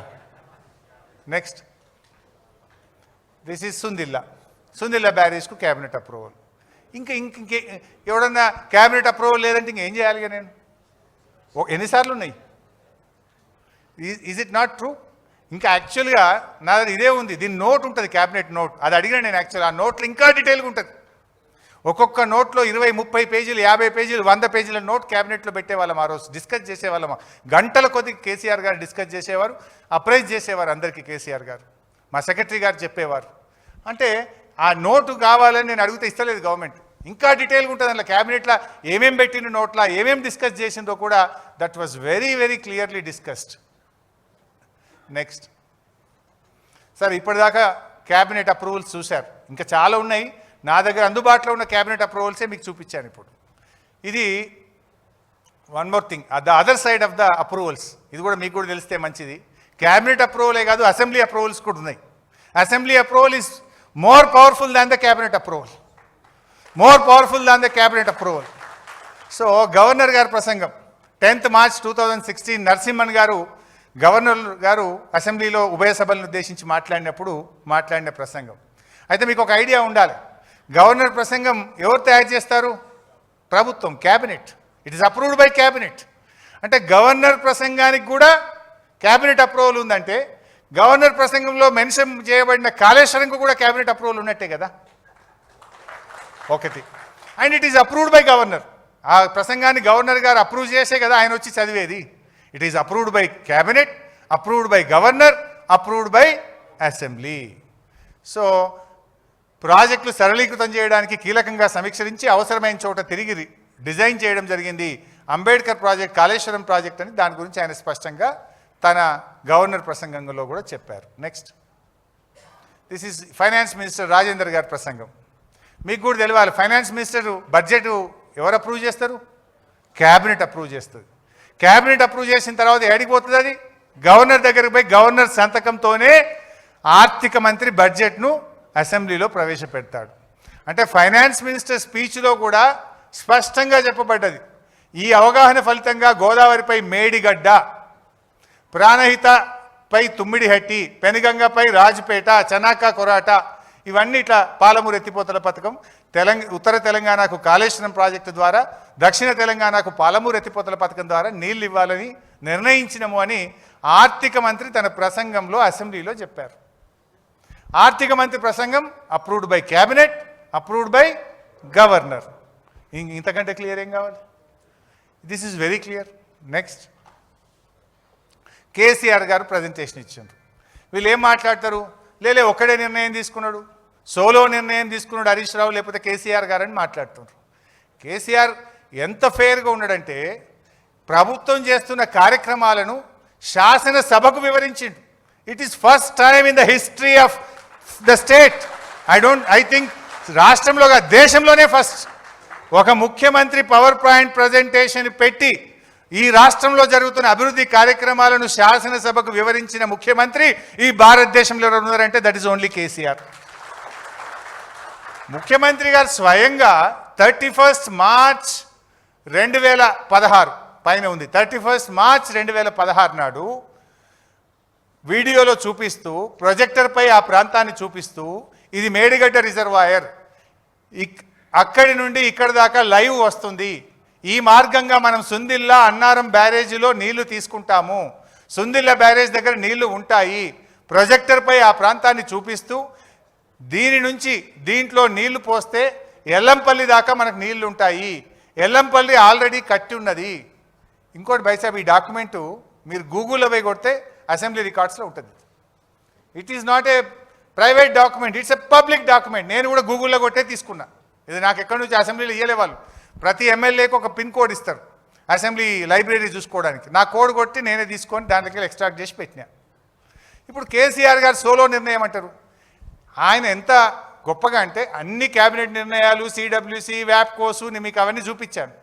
ఇది కూడా ఆయన రాష్ట్ర ప్రభుత్వం తీసుకున్న ఆలోచనను శాసనసభలోని అన్ని పక్షాలకు చెప్పాలి, రాష్ట్ర ప్రజలకు చెప్పాలి అని పవర్ పాయింట్ ప్రజెంటేషన్ ఇచ్చి అన్ని రాజకీయ పార్టీల అభిప్రాయాలు తీసుకున్నారు. రాష్ట్ర ప్రజలకే చెప్పిండు కదా KCR. How can it be a solo decision? That was very well discussed in the assembly. సరే, ఉత్తమ్ కుమార్ రెడ్డి ఏమో నేను ప్రిపేర్ అయ్యి రాలేదని పారిపోయింది. కానీ మిగతా బీజేపీ వాళ్ళు, సిపిఐ వాళ్ళు, ఇతర పార్టీలన్నీ అయితే పాల్గొన్నారు కదా. ఎంఐఎంఓ అన్ని పార్టీలు పాల్గొన్నాయి, తమ తమ సూచనలు ఇచ్చారు, కేసీఆర్ గారిని అభినందించారు, మంచి నిర్ణయం తీసుకున్నారని చెప్పిండ్రు. అంటే కేసీఆర్ గారు అంత స్పష్టంగా తన ప్రభుత్వ ఆలోచనను శాసనసభ ద్వారా సభను కాన్ఫిడెన్స్లోకి తీసుకొని సభలోని విపక్షాల సూచనలు తీసుకొని రాష్ట్ర ప్రజానికానికి చెప్పి ఇంత ఓపెన్గా ఇంత ట్రాన్స్పరెంట్గా కేసీఆర్ చేస్తుంటే ఇది సోలో నిర్ణయం అని కమిషన్ రిపోర్ట్ ఇవ్వడం అంటే is it fair? Will it be correct? ఒక్కసారి ఆలోచించండి దయచేసి. నెక్స్ట్, సరే, ఇప్పుడు 3 points I have covered now. Point number 1, Tammidihatti to Medigadda decision is not sincere అన్నారు. Whether it is sincere or not, I think మీరు రాష్ట్ర ప్రజలందరూ కూడా డాక్యుమెంట్లతో సహా చూశారు. Who is sincere, who is not sincere, now people come to know. And the second, cabinet approvals లేవన్నారు. Not only cabinet approvals, have shown assembly approvals also. How fair BRS government. And we are open to the people, open to the house. We have taken the opinions of the various political parties and the members of the assembly. అంతేకాకుండా నిపుణుల committee తొక్కిపెట్టిర్రు. నిపుణుల committee ఇట్లా అంటే నిపుణుల committee కుండ బద్దలు కొట్టినట్టు కమిషన్కు చెప్పింది, అఫిడవిట్ ఇచ్చింది.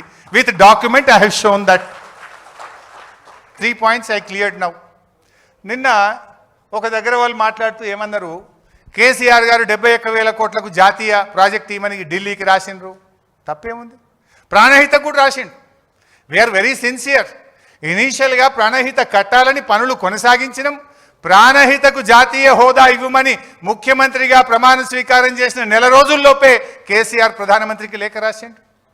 అదేవిధంగా దీనికి కూడా జాతీయ హోదా ఇవ్వండి అని కేంద్రం మీద ఒత్తిడి పెంచడం తప్ప, ఢిల్లీ నుంచి నిధులు అడగడం తప్ప. So DPR is under preparation.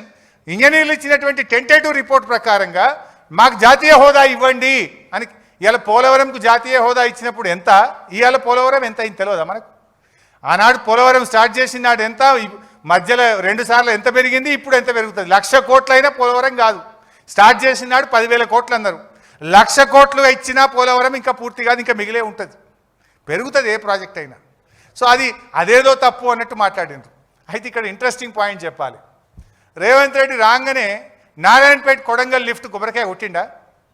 A cabinet approval ఉందని కొట్టినావు నాయన? నువ్వు ఏ డిపిఆర్ ఉందని కొట్టినావు నాయన నువ్వు? ఏ సిడబ్ల్యూసి కమిషన్ రిపోర్ట్ ఉందని నువ్వు పనులు స్టార్ట్ చేసినావు అని అడుగుతున్నా. ఇది నేను నోటి మాట చెప్తలేను.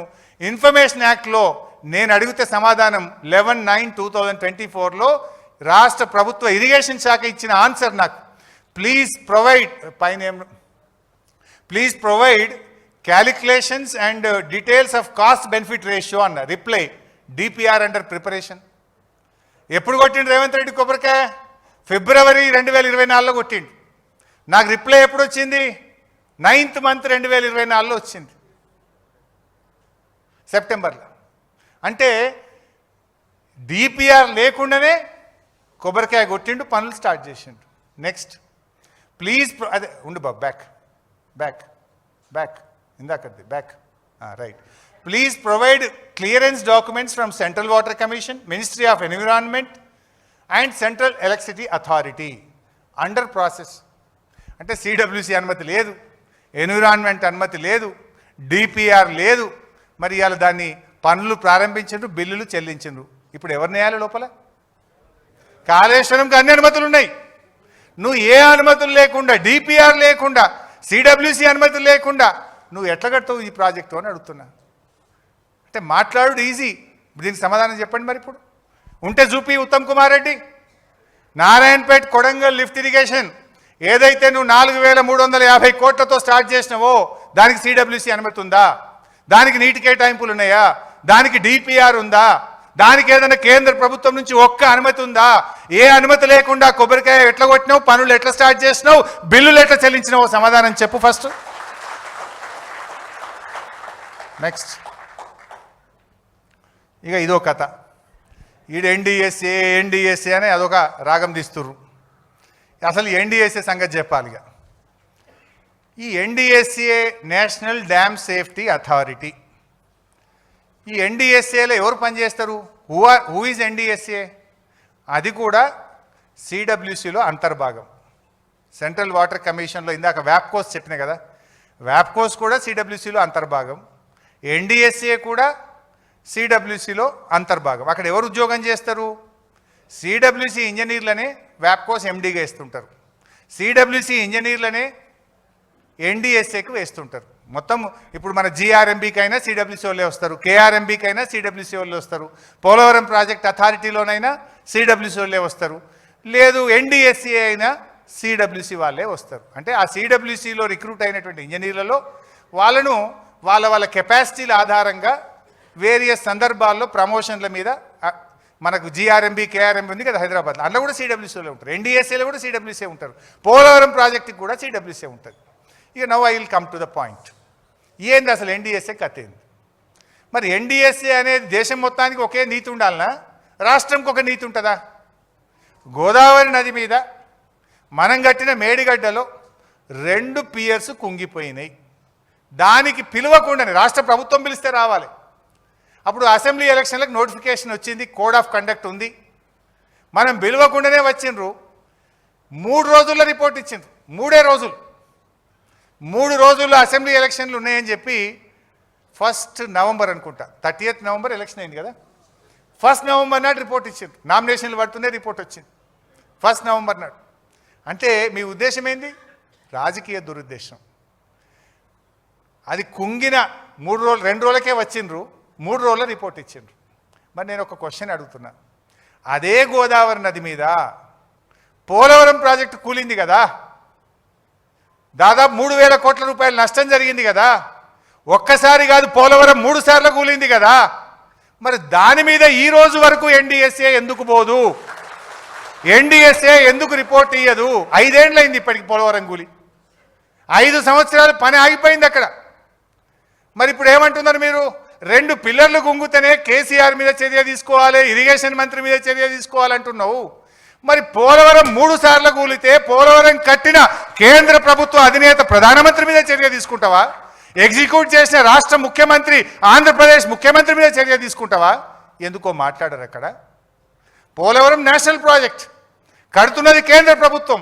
మరి పోలవరం కూలితే ప్రధానమంత్రి నైతిక బాధ్యత వహించాలనా? పోలవరం కూలితే ఎగ్జిక్యూటివ్ చేసిన రాష్ట్ర ప్రభుత్వం బాధ్యత వహించాలనా? అక్కడ ఎందుకో మాట్లాడరు. మరి ఇదే గోదావరి నది కిందికి మేడిగడ్డ మీద ఉంటుంది, కిందికి పోతే పోలవరం. మరి 3 సార్లు కూలింది. ఈడ కుంగినే 2 పిల్లర్లు. మరి ఆడికి ఎందుకో NDSA పోదు, ఆడెందుకో రిపోర్ట్లు రావు, అక్కడెందుకో నైతిక బాధ్యత మాట్లాడరు. ఇదంతా రాజకీయ కుట్రతోని 2 పిల్లర్లు గుంగితే ఇంత కథ చేస్తారు. ఇక ఇంకా అసలు పాయింట్ చెప్పాలి. గమ్మత్ ఏంటంటే పోలవరం గూలినప్పుడు దానికి ఇంజనీర్ ఎవరు తెలుసా? NDSA రిపోర్ట్ ఇచ్చిన చంద్రశేఖర్ అయ్యర్. ఆయన కట్టిందే కూలింది, ఆయన చీడ మనకు చెప్తారట్టుగా.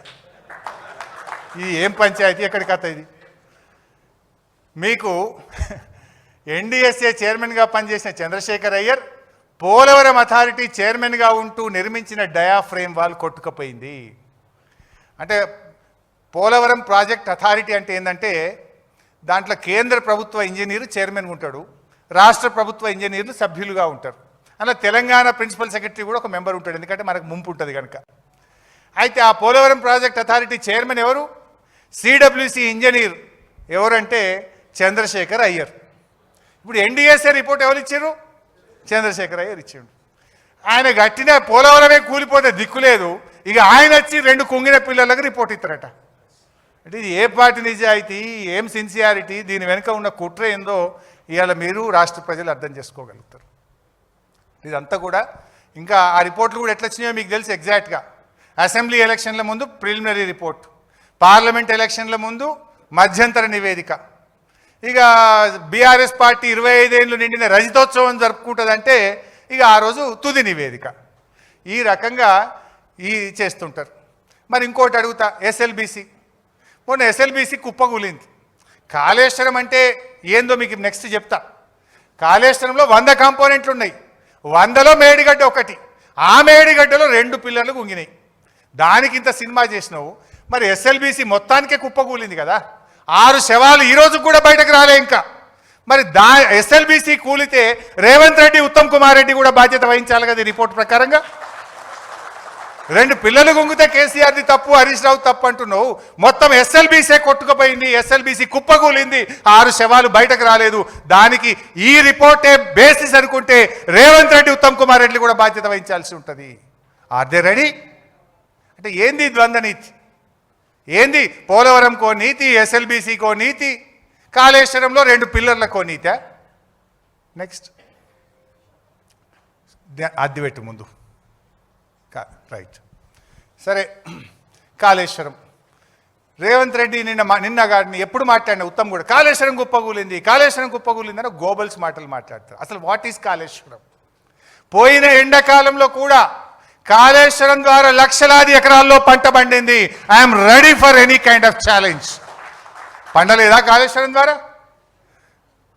బస్వాపూర్ కింద నల్గొండ జిల్లాలో పండింది, కొండ పోచమ్మ సాగర్ కింద మెదక్ జిల్లాలో పంట పండింది, మల్లన్న సాగర్ కింద సిద్దిపేట సిరిసిల్ల జిల్లాలో పంట పండింది, రంగనాయక్ సాగర్ కింద సిద్దిపేట సిరిసిల్ల జిల్లాలో పంట పండింది, అన్నపూర్ణ కింద కరీంనగర్ జిల్లాలో పంట పండింది. ఇది నిజం కాదా? కూలిందని మాట్లాడతావు. కాళేశ్వరం అంటే 3 బ్యారేజీలు, 15 రిజర్వాయర్లు, 19 సబ్స్టేషన్లు, 21 పంప్ హౌస్లు, 203 కిలోమీటర్ల సొరంగము, 1531 కిలోమీటర్ల గ్రావిటీ కెనాలు, 98 కిలోమీటర్ల ప్రెజర్ మెయిన్, 141 టీఎంసీల రిజర్వాయర్ల సామర్థ్యము, 530 మీటర్ల ఎత్తుకు లిఫ్టు, 240 టీఎంసీల నీటి వినియోగం. All are perfect, everything is perfect. నేను అడుగుతున్నా, ఈ 15 రిజర్వాయర్లు ఇంటాక్ట్ లేవా? పోదామా?